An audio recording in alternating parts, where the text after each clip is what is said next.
Hey guys, I wanted to do a review of the Sinn U50. I've had it for a while now, and it was like a really highly anticipated purchase for me because I had been watching I looked, I saw when it came out, and it was just something that ticked a lot of boxes for me on paper, especially. So I was anxious to get it, and it's something I had to wait for. I ordered it and they didn't have it in stock, so I I can't remember exactly how long I waited, but it was probably about a month and a half, something like that. So like I always do when I'm thinking about getting something or waiting for something.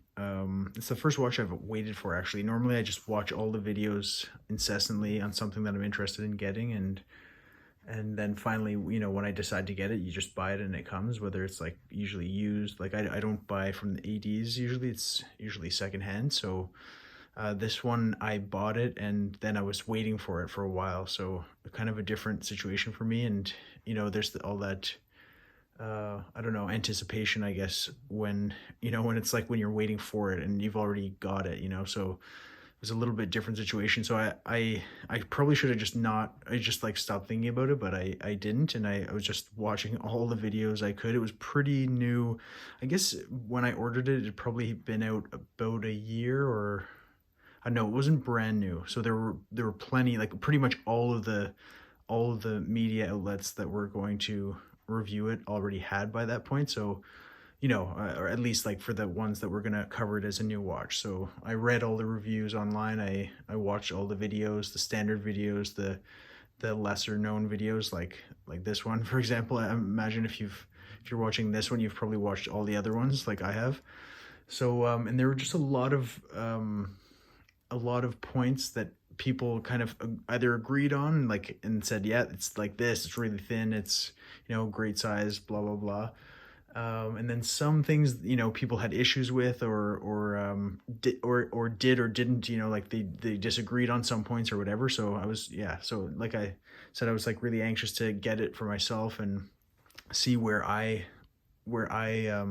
fit in. So like could be like the bezel feel is something people talked about a lot, because it's different from the other like the U1, I think they mentioned. It's a different bezel feel, like the slimness. Obviously this is the fully tegimented version, so this is my first fully tegimented Sinn. Actually, it's my first Sinn with any tegimenting, which, as I'm sure is like, it's kind of cool. I learned more about it. I had always heard about it, but I didn't know exactly what it was. So these ones that are made out of the submarine steel, from what I understand, it's like a high yield, probably like an HY80 or some high strength steel, and it's the ones that the manufacturers of German submarines use.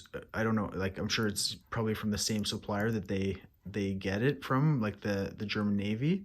So it's like highly, it's very strong, anti-magnetic, highly anti-corrosive, obviously, for being in seawater. So it's a good steel overall. It's denser. It's heavier than the regular like 904 for sure, and the 316 that you'll see in other watches.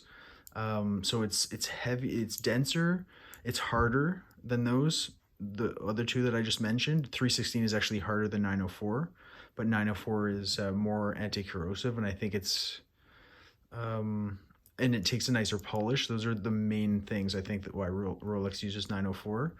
But there are some other properties too. I think it might be even more anti, allergic or whatever, hypoallergenic, you might say. So, but yeah, so this one it starts, so the submarine steel starts off just as a stronger, denser steel, which is good because it's less prone to scratching. And then they put it into some form of like oven at, I think, around 1,000 Celsius, with a carbon rich gas in it, and the carbon that's in the air reacts with the steel at that. So it kind of like surface reacts, the carbon does, so it makes the surface really harder because that carbon comes into play. So I think, carbon is, I'm not a metallurgist, but like carbon is one of those things that makes, iron like everything that steel is better than iron for, I think. Well, I shouldn't say everything, but like it makes it be able to be harder. It makes it be able to be more flexible and a lot of different aspects. But you don't want to put too much carbon in because it will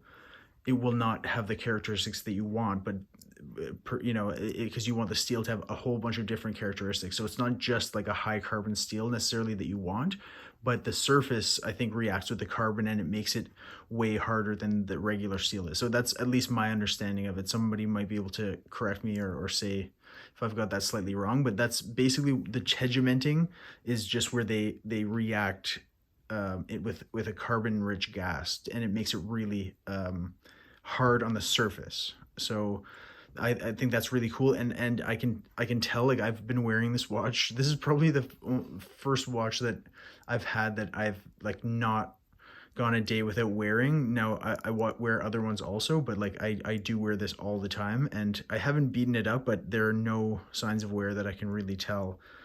I mean, only I don't even know if I've even got anything on the clasp. The only thing you can see like is from where this scratches itself. So, but it doesn't. So the worst thing you're really gonna do with this is like change the finish. It has this finish that is kind of like a bead blasting, or I'm not sure exactly how they get it, media blasted, sand blasted, or something. So you can just see it'll just shine a bit. Like, you won't scratch. I think it would be very hard to actually scratch it, but you can change the finish, like almost polish it a bit. That's about the worst you're gonna do. It would be very hard to nick it. And I've even used, like I use a strap tool, and you always miss a little bit sometimes. But I have not nicked this thing. I think all the edges are totally sharp. So it's definitely impressive in terms of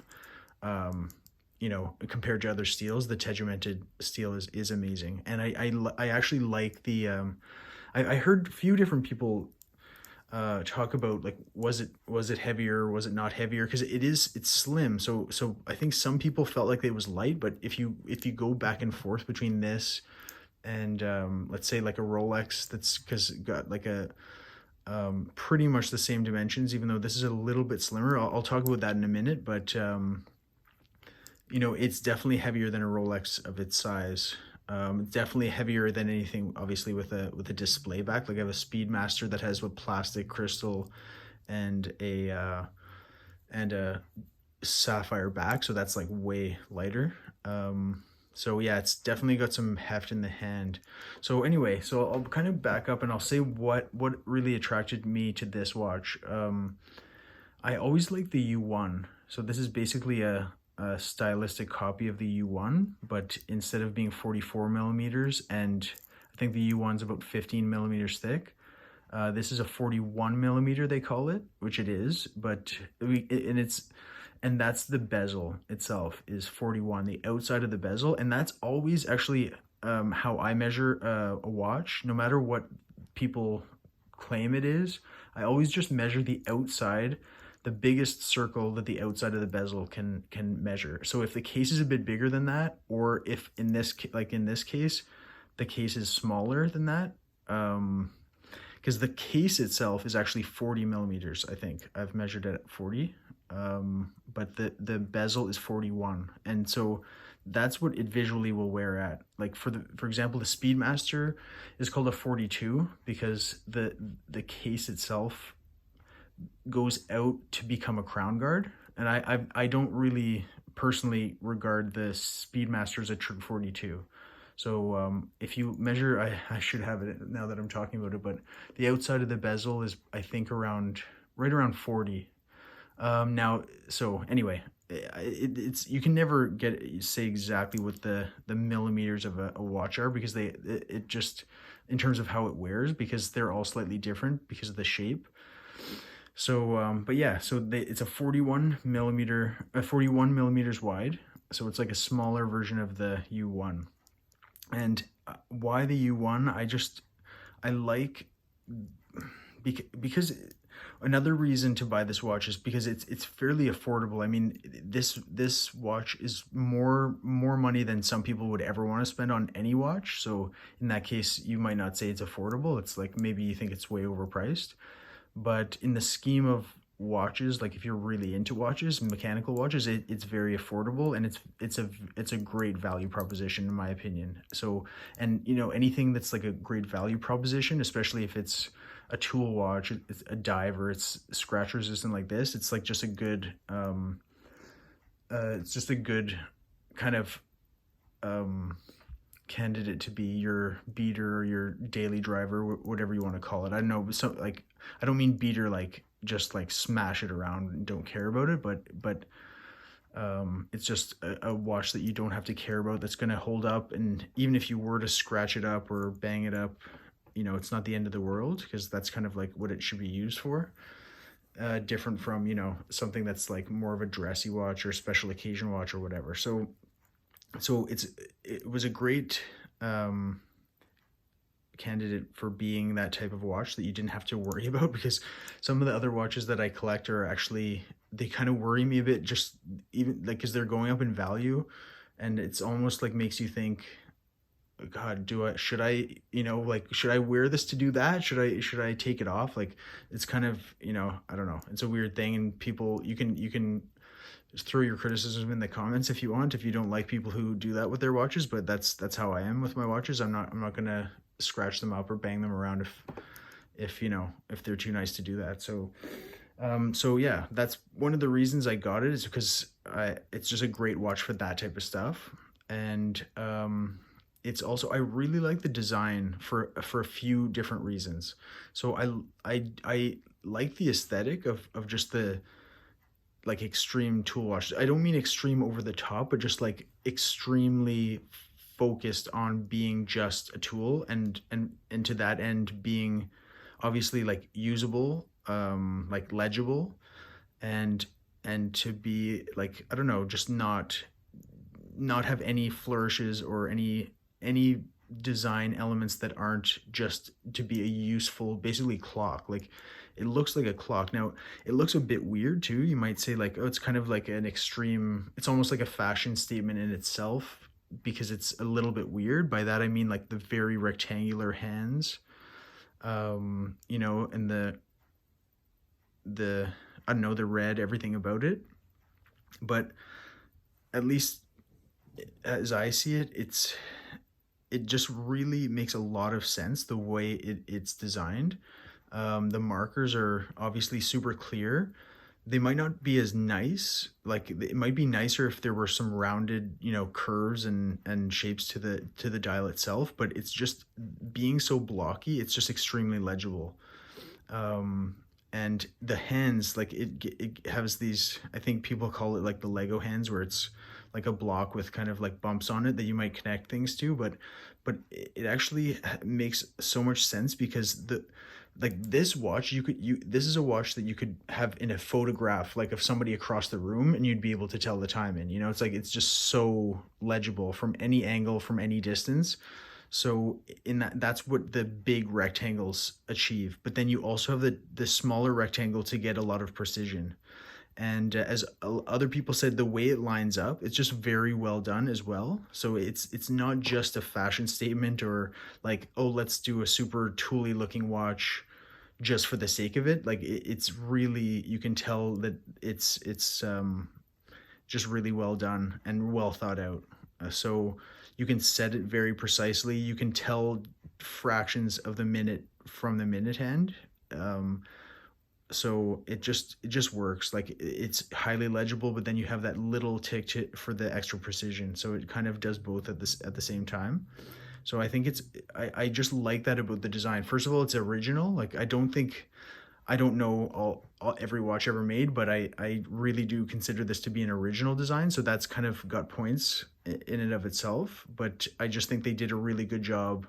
Also, it's not just original. It's like very functional. So I think that's really cool. Why else did I buy it? So yeah, for me, so it's perfect for me because I like smaller watches, and by smaller I mean large watches that aren't oversized. It's funny. Anyway, I won't even get into that, but yeah, so this is like pretty, I think right around 40 millimeters is my perfect size. I must say, I probably am on the, like, I enjoy even on the smaller side than normal.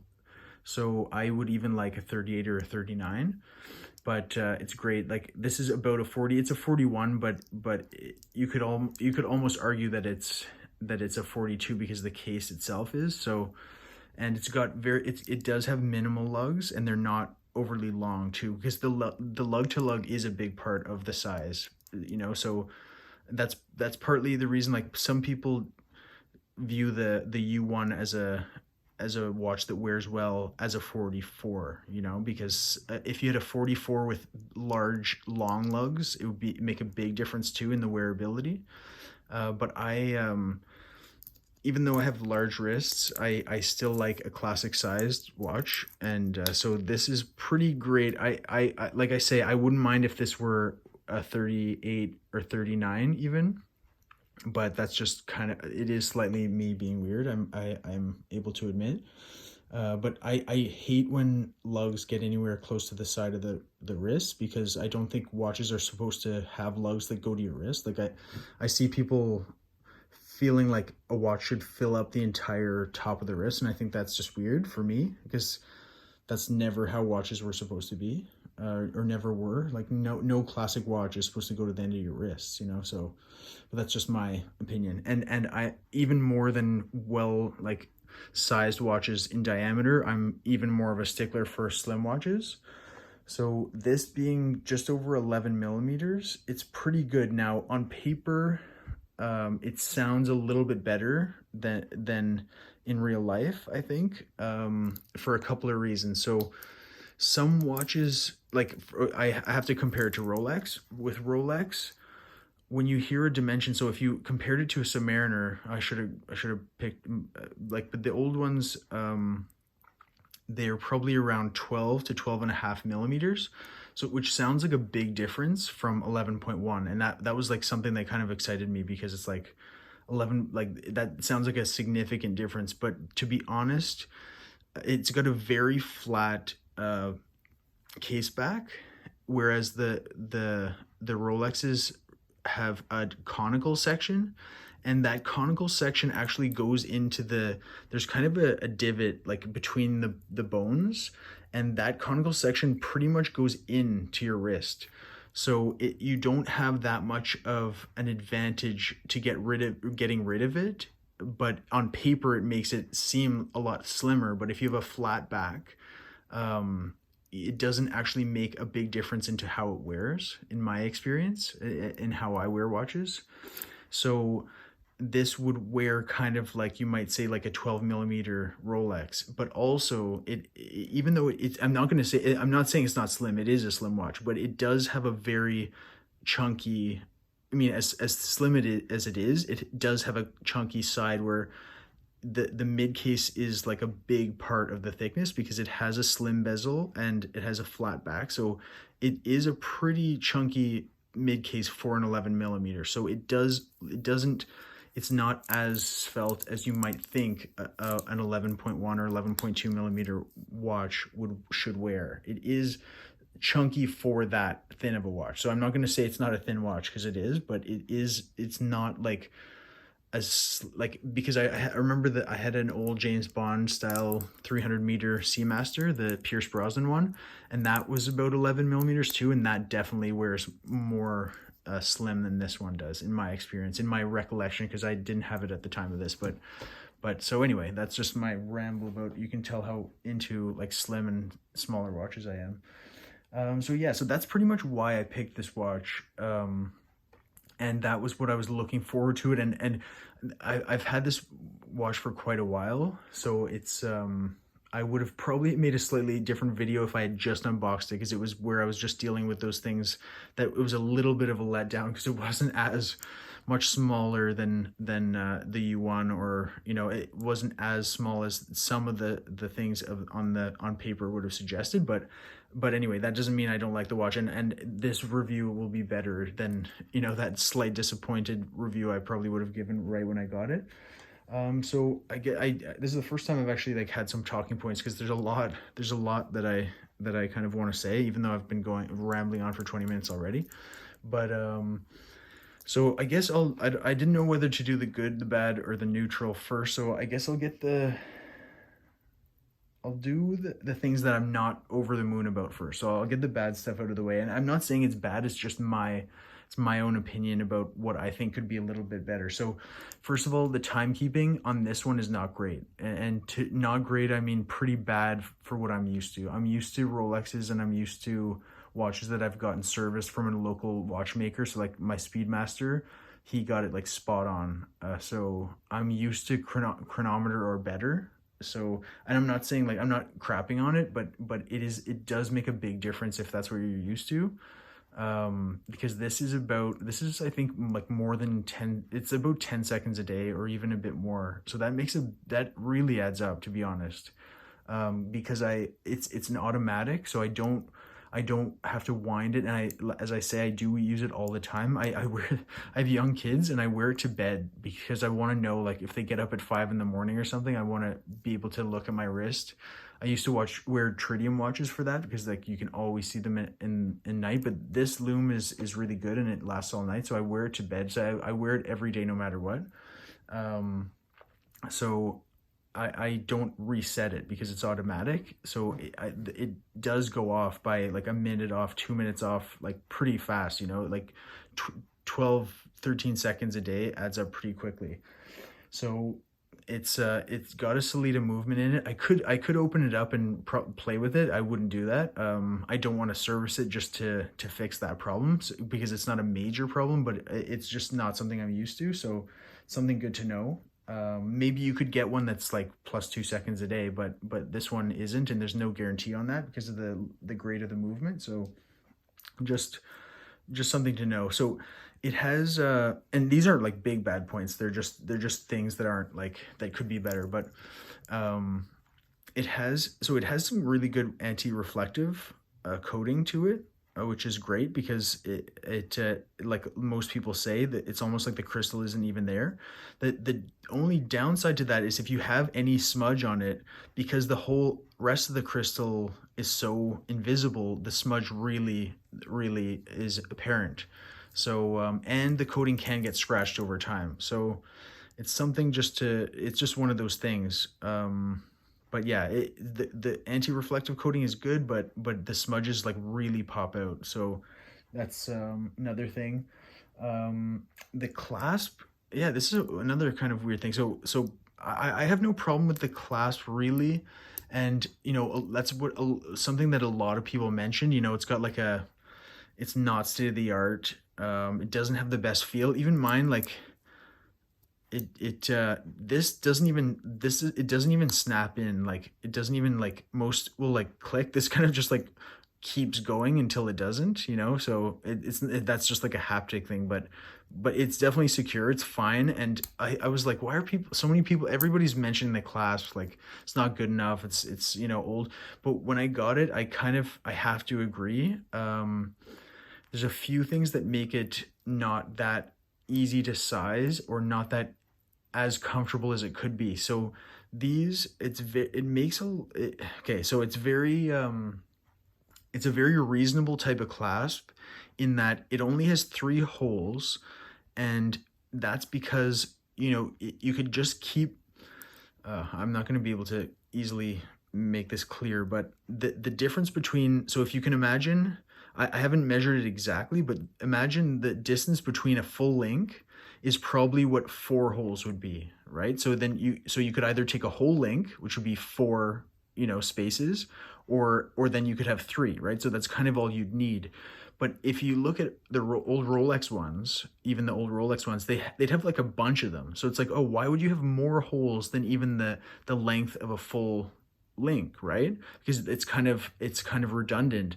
But the weird thing about it is that there's something in between. So there's even, you could like, this is just, it's very discreet. Like you can go one hole, you go 2 holes, or you could go, I guess it would actually be a distance, a change of 3 would probably be a whole link, but there's nothing in between those. If you had more and they were like an kind of like oddly spaced out, and you just had a whole bunch of them, maybe you could take out a link, but you could maybe like take away a link, but then go even more of a link. You'd have like odd spaces, so you could even more finely adjust that. I hope that makes sense. But just like if you had more holes, you could actually get more different combinations of the size of the complete bracelet. So anyway, it's not the end of the world, but you will have to just kind of pick one rather than if you had more holes, you could like kind of play around with it and get even more sizes.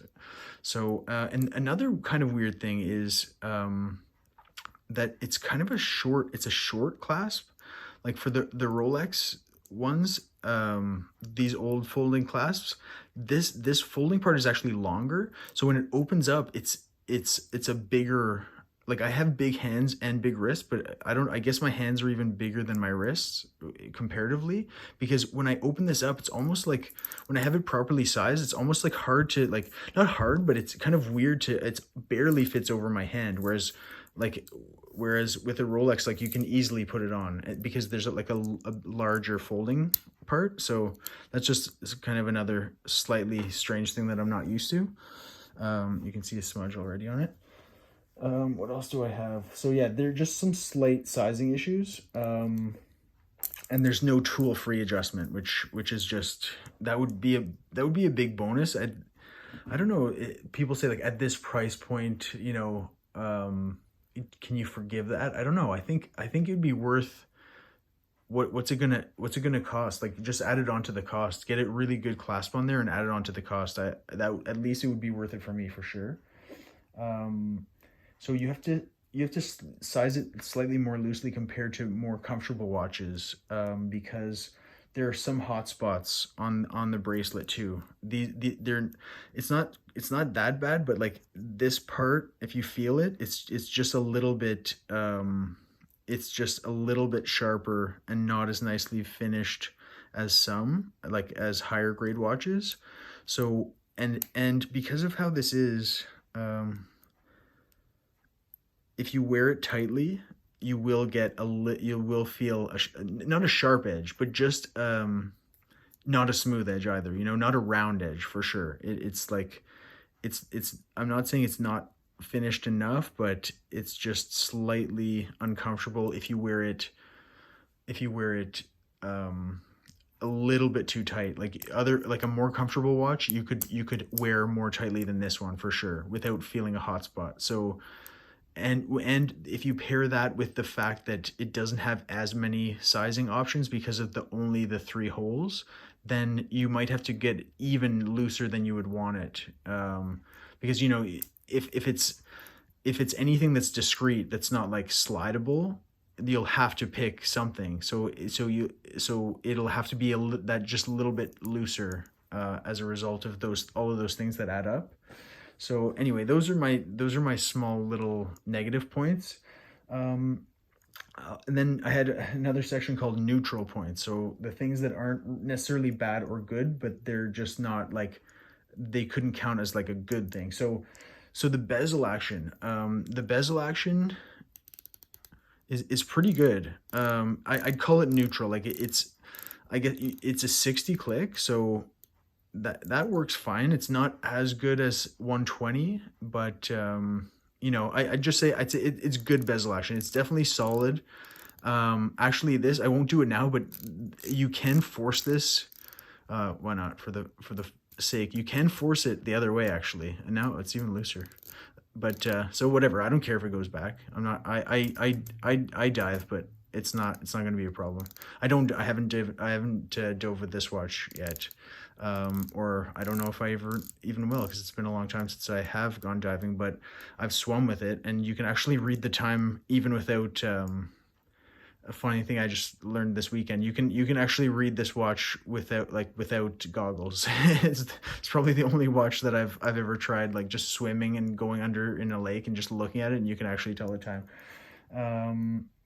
So yeah, so it's and like I say, it's a slightly better size for me on paper than it is in reality. It's I'm not saying it's not a good size, but it's just not as slim as you might think. So if you're buying this, because like, wow, this is like a millimeter and a half, which, you know, that's like 10% slimmer than a 5-digit Submariner or something. It doesn't wear 10% slimmer than a Submariner. I'd say it wears about the same as a 5-digit Submariner for thickness, and it's a slightly bigger in diameter, just as it says. So, you know, actually a 5-digit Submariner, like a 16610 or a 14060, I would say they're more like a 39 millimeter, and they probably wear like your average kind of slightly less than 12 millimeter watch, because of, like I say, that conical section that kind of goes away. And just like when you wear it, you don't see the case back really unless you flare your wrist. It sits as though it sits right on the mid case. So they probably wear a little bit more slimmer than they are on paper. So yeah, it's not quite as comfortable as other watches of similar size too, just because of those things I mentioned, like the slight hotspot. You won't want to wear it as tightly. And another thing that I like about the conical section on the back, I just mean it kind of, what happens is there's kind of like a slope down to a smaller flat section on a Rolex if you look at them. And this isn't bad, and it's nicely curved, but a flat case back actually just makes more surface area that it's on. And so it tends to be, if it's not well done, I can't say this is not well done, that's why it's like kind of a neutral point, but it's just more surface area on your wrist. And it might seem counterintuitive, but having a smaller surface area where it touches your skin actually makes it more comfortable and more able to just slightly move around. Like, of course I don't wear it floppy, but like it will move around a bit, and a smaller surface area actually makes it a little bit more comfortable in my experience. So the flat back is not necessarily a plus as you might think it is. So yeah, I think they get away with this because it's a very slim movement. It's based on the 2892. So it's the Salida 300. I always get that wrong. I think it's the SW. Oh gosh, you'd think I'd know. I think it's either the 200 or the 300. Am I nuts? One of them's, anyway, one of them's the 2824, one of them's the 2892, and I know they have a 7750 clone, but this is the 2892 copy, which is a very slim movement, and it has I think it must have a slim rotor, because the conical section on the Rolexes are because of the rotor, you know, the room for the rotor, the automatic winding rotor, so the perpetual rotor. So yeah, so it has that slim movement. It also has a very deep, like it has a very slim movement, like I say, and so the dial is actually really deeply set in, is another reason why it doesn't appear that slim. It's not really picking it up on camera. Like when I look off camera at the actual watch, it's much more profound characteristic that I'm talking about.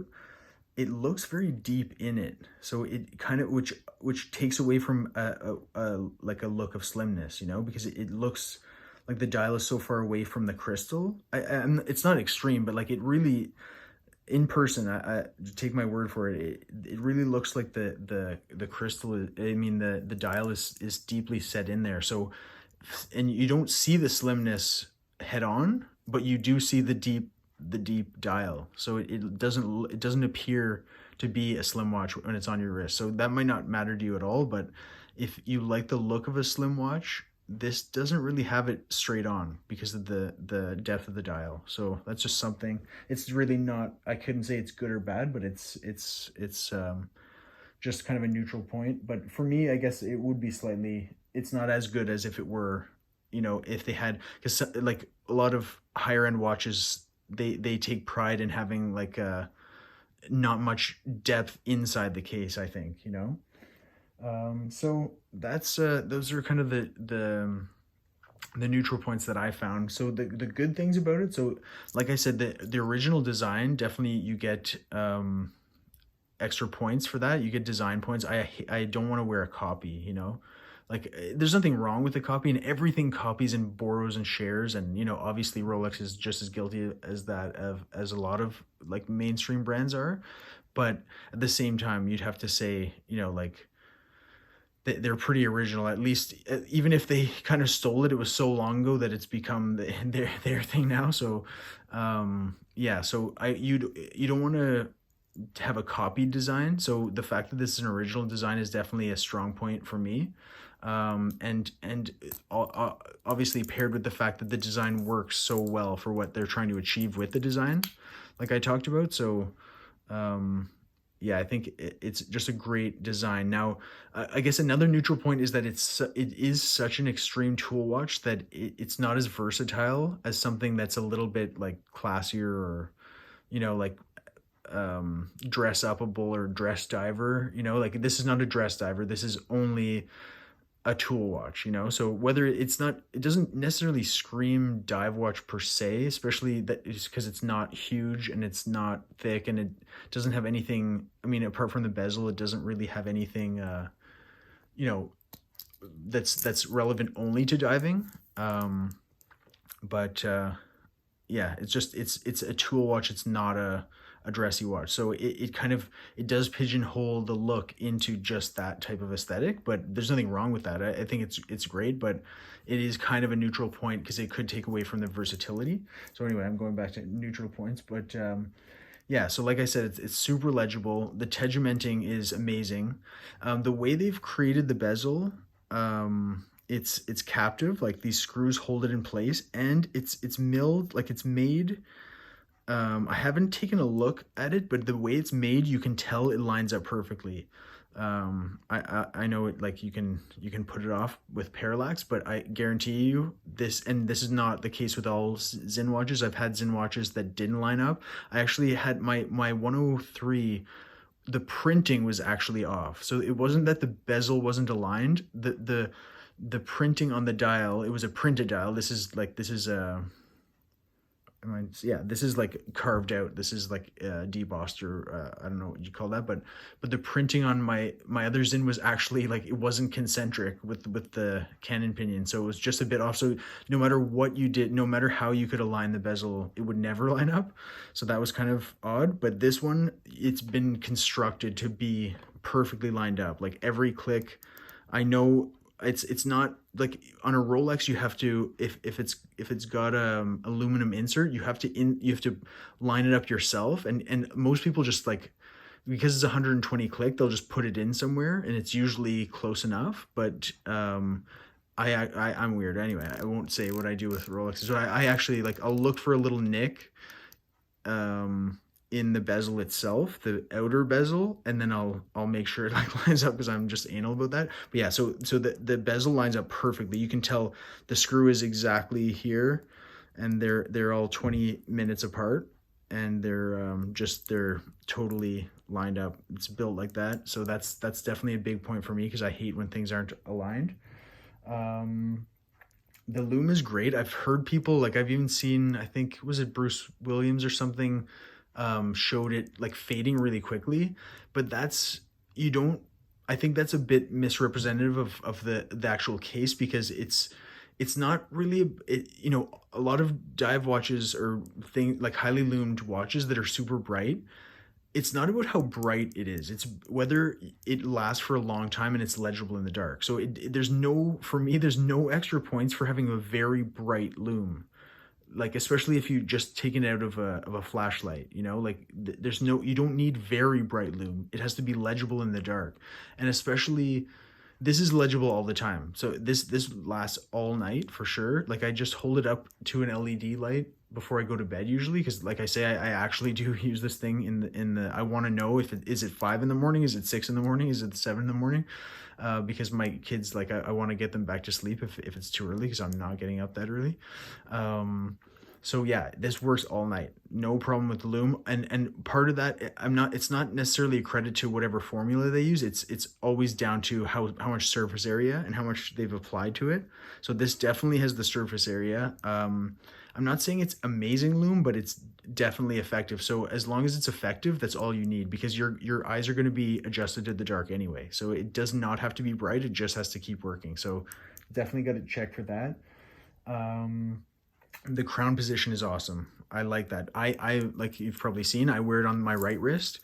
And so the reason I started wearing it on my right wrist, because I was used to watches that had large crowns, and so it will dig into this part of your wrist. But even if you're even if you wear it on this wrist, if it has a large crown that's like really machined to be very sharp, it can still dig into this side. So it's definitely ambidextrous watch, and the crown is never a problem. So it's great. I've heard people say it has too small of a crown. I don't agree with that. I think it works perfectly. No issue with the crown at all, and definitely gets good points for the position. So I love the crown. Yeah, and like I said, yeah, the idea of a captive bezel is great. I've actually popped bezels off, like climbing stuff, and yeah, like I've popped Rolex bezels off, and you will lose the click spring. So I don't mind that actually, because I'm one of the weird people that doesn't mind if they're bidirectional. I actually like bidirectional bezels. I usually don't force this bezel, even though you can make it into bidirectional, but yeah, but anyway, it's good to have captive. It's not coming off, and the Tegimented is great. So yeah, I wear it all the time. It's super legible. It's fun. And you know, it's casual. I'm a casual guy anyway, so the lack of like dressiness never is a problem for me. Like the only thing that would like stop me from wearing it all the time is that it's like very plain. So it's like just for myself. It's not so much about style, but it's like it can get a little boring. Um, you know, I'm not calling it boring, but like there are definitely more interesting watches. And again, that's part of the design. It's not supposed to be interesting. It's not supposed to be eye-catching or you know, stylish. It's there to just be a clock on your wrist that you can always tell the time for. So yeah, I think it's a great watch. It's definitely a great value, in my opinion. Um, like the movement could be better, but eventually it'll have to get serviced, and then I'll get it serviced privately and make sure they regulate it in a few positions and get it right. So yeah, that's a long video. Sorry about that. Hopefully you got something good out of that. I make these videos, like I've said before, I'm one of those people that watches like every video I can find, and it's usually to either compare that watch to another that I'm interested in, you know, one over the other, or I just want to know in depth before I buy stuff. So that's why I make these videos. I'm not saying it's like it's in depth for what you might be looking for, or comprehensive, but it's my best effort to get people to, you know, find out as many thoughts as I can about this watch. So I'll probably think of something that I forgot to say in 2 minutes when I turn this off, but for now that's my video. So I hope you enjoyed it, and do feel free to like this video and subscribe.